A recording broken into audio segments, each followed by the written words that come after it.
Good morning. My name is NFambro, and I will be describing the IEP process. The Individual Education Program is a federal law, part of the Individual Disability Education Act. The IEP must be written at least annually for all children with disabilities. I will be describing the IEP process with you.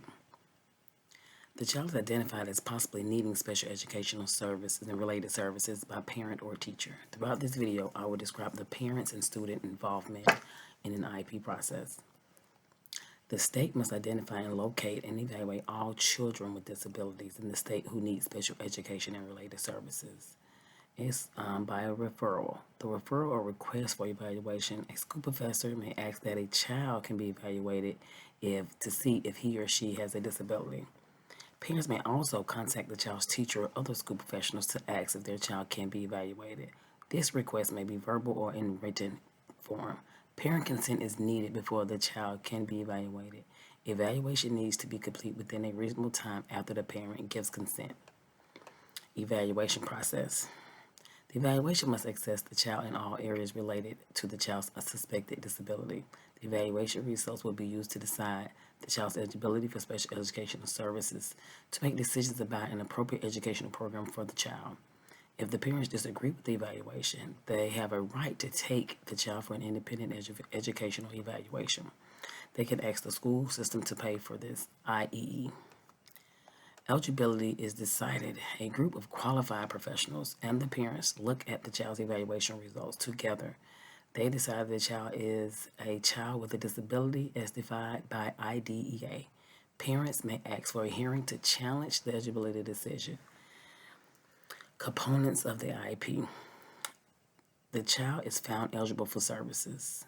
If the child is found eligible for services as defined by the IDEA, he or she is eligible for special education and related services within 30 days after a child is determined eligible. The IEP team must write an IEP for the child. The IEP meeting is scheduled. The school system schedules and conducts the IEP meeting. School staff must contain participants, including the parents. Notify parents early enough to make sure they can attend the meeting. Schedule a meeting at a time. Place a group for the parents as well as the school. Tell the parents the purpose, time, and location of the meeting. Tell the parents who will be attending the meeting, and tell the parents they may invite to the meeting who have knowledge of special educational services about their child. IEP meeting is held and the IEP is written. The IEP team gathers to talk about the child's needs and write the student's IEP. Parent and the student are part of the team. The child's placement is decided by a different group. The parents must be a part of that group as well. Before the school system may provide special education related services to the child for the first time, the parent must give consent.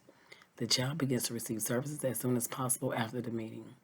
If the parents do not agree with the IEP and the placement, they may discuss their concerns with other members of the IEP team and try to work out an agreement. If they still disagree, parents can ask for mediation, or the school may offer mediations. Parents may file a complaint with the state education agency and may request a due process hearing at which time mediation must be available. Services are provided. If the child receives services of special education, the child is being carried out and it is written in the IEP. Parents give a copy of the IEP. Each child's teacher and service providers have access to the IEP and knows his or her specific responsibilities for carrying out the IEP. This includes accommodations, modifications, and supports that is provided to the child in keeping with the IEP. Progress is measured and reported to the parent, and it's called progress monitoring, and that happens every 4.5 weeks, using work samples to collect data to see if the child is improving or not. These expectations are ongoing communication between the teacher, school, parent, guardian to support the development and the achievement of the student. The child progress towards the annual goal is measured and is stated in the IEP. His or her parents are regularly informed of the child's progress, whether the progress is enough for the child to achieve the goals by the end of the year.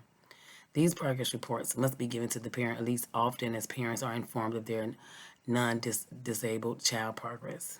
The teacher has an ethical responsibility to uphold the integrity of the profession by keeping continued communication with the parents to ensure the child's accommodations are being met and he is progressing toward his or her goals. The IEP is reviewed annually, more often if the school asks for a review. If necessary, the IEP is revised. Parents and team members must invite must be invited to attend these meetings. Parents can make suggestions for changes, can agree or disagree with the IEP goals, and agree or disagree with the placement. If the parent does not agree with the IEP and placement, they may discuss these concerns with other members of the IEP team and try to work out an agreement.